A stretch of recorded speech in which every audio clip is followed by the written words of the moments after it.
Cricket presents The Warmup. Hey everybody, I'm Neil Beasley. Thanks once again for checking in with us because I know you love Texas high school football just like me. So let's get you warmed up for another week.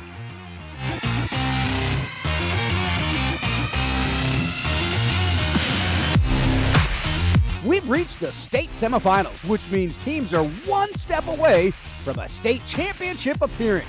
Let's take a look at some great 6A matchups in the Louisiana Hot Sauce Hot Zone.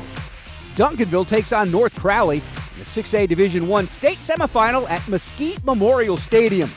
The 14-0 Panthers had a relatively easy time of it until they reached the regional finals last week.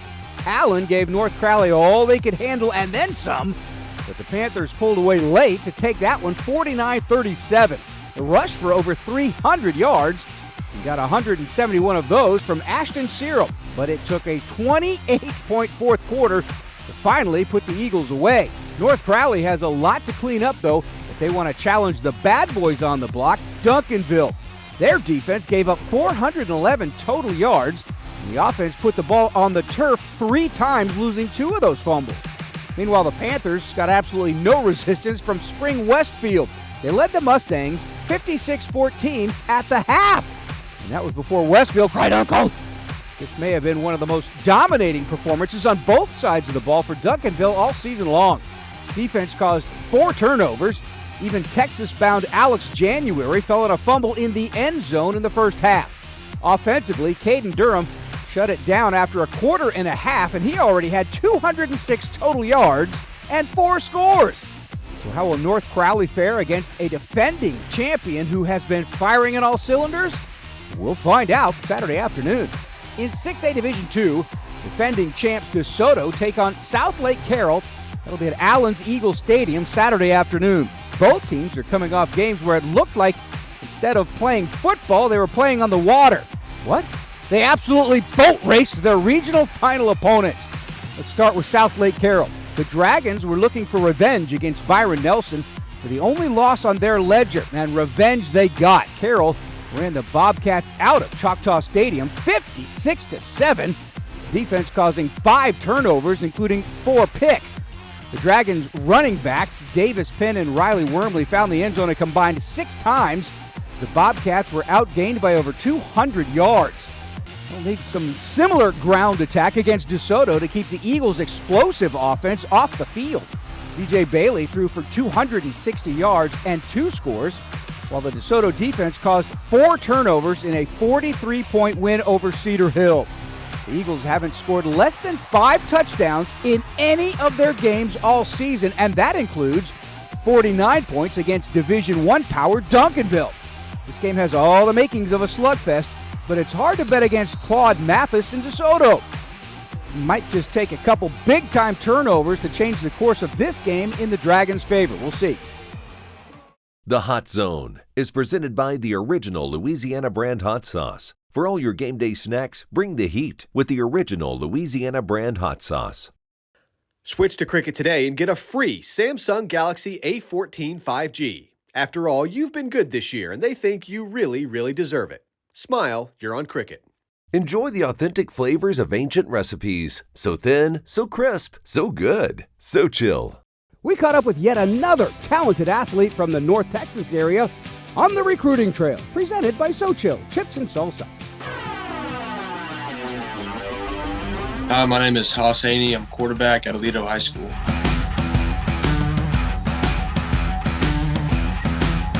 I had quite a few options to choose from, all really good schools that, I had deep in my consideration. But, I've grown up around TCU my whole life. Both my parents were TCU, and they were both student athletes. So that, played a heavy part in my decision to go to TCU. I grew up in the training room there, just going to all the sporting events, and we still to this day go to all the sporting events, and I'm a die-hard Horned Frog fan.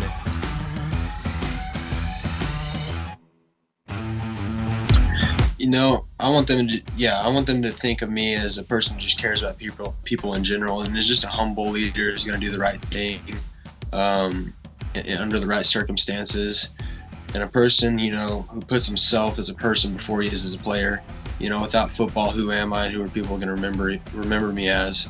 So that's really the main thing, is just like not walking around with my head high. Or I can walk around with my head high, but make sure to say hello to people who like might not think I'm a person to say hello to them, just because, you know, nobody knows who they are, but they know who I am. So, you know, just being kind to people is really what I want people to remember me as.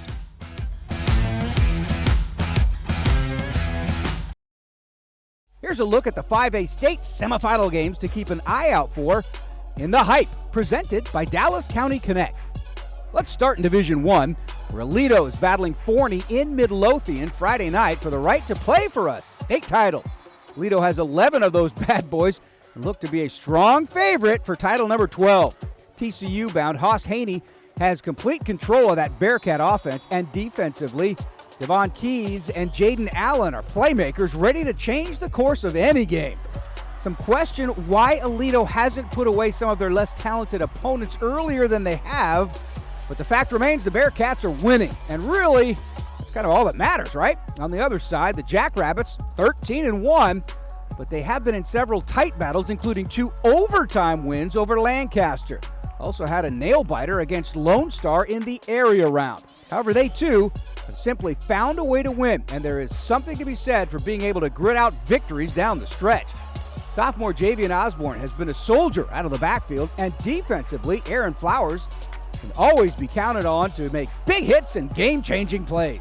Friday night may come down to whether this stage is too big for Forney or not. With a coach like Jeff Fleener, my guess is no. But that's still Aledo on the other side of the field, and that's a difficult bridge to cross to get to a state championship game. In Division 2, we have probably one of the most interesting matchups of the entire weekend. Two-time defending state champs South Oak Cliff head up to the Star to take on upstart Frisco Emerson.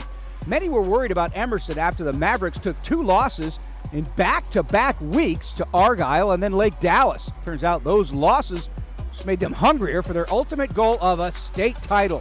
For a new high school like Emerson, the state semis is obviously new territory. The quarterback Michael Hawkins has playoff experience with his time at Allen, and he's been unstoppable this postseason. Last week, he accounted for 444 yards of total offense, including 6 touchdowns in a 59-48 victory over Colleyville Heritage. But now the Babs are in the deep end, and that's where the Sharks loom. Or should I say Golden Bears?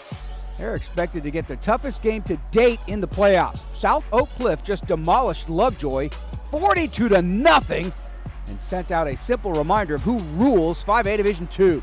Danny Green ran wild with 187 yards and 3 touchdowns on the ground, and the defense pitched a shutout against one of DFW's most potent offenses. It's going to be hard to find a team that won't go into a game with shock and have at least a little bit of fear. It's that fear that head coach Jason Todd preys on. Give me South Oak Cliff in a close one. You shouldn't have to come to the internet. The internet should come to you. Let Dallas County help connect your home with free or low-cost high-speed broadband today. Visit DallasCountyConnects.org. Switch to Cricket to treat both you and your family to 4 lines for only $25 per month each, plus nationwide 5G. Smile, you're on Cricket. Let's take a look back at who won our defensive title belt, plus we'll see who might come home with one this week in The Buzz. With their 4 turnovers and 2 picks, DeSoto earned our defensive title belt last week. The Eagles swarmed all over Cedar Hill, and the Longhorns couldn't find their rhythm at all against that DeSoto defense. This week, if Forney wants to pull off a significant upset over Aledo, they're going to have a title belt type performance on defense. Finding a way to neutralize that high-scoring Bearcat offense will be the key in the Jackrabbits punching their ticket to a state title game. Hey, that'll do it for today's show. Thanks for joining us. We hope you are now warmed up for some Texas high school football playoff action.